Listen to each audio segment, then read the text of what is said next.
এক কারাগারে জন্ম হলো এক ফুটফুটে সন্তানের। দিনটি ছিল এক ঝড় বৃষ্টির রাত। কারাগারের সকলে তখন ঘুমোচ্ছে। হঠাৎ কারাগারের দরজা গেল খুলে। ঝড় বৃষ্টি তুফান উপেক্ষা করে তার পিতা একটা ঝুড়ির মধ্যে করে তার সদ্যজাত পুত্রকে রেখে এলেন নন্দরাজের বাড়ি। কি বুঝতে নিশ্চয়ই আর বাকি নেই আমি কার কথা বলছি। আমাদের সকলের প্রিয় শ্রীকৃষ্ণের কথা।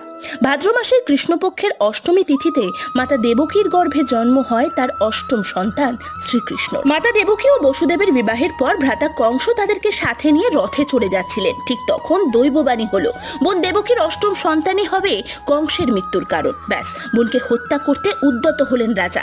ঠিক তখন বসুদেব বললেন, আমাদের সন্তান হলেই আমি আপনার হাতে তুলে দেব। সেই কথায় রাজি হলেন রাজা। দুজনকে কারাগারে আটক করে রাখলেন। ধীরে ধীরে কংসের অত্যাচারে সকল গ্রামবাসী অতিষ্ঠ হয়ে উঠেছিল। আর ঠিক তখন আসলো সেই শুভ দিন, যে দিনটিকে আমরা জন্মাষ্টমী হিসেবে পালন করে থাকি।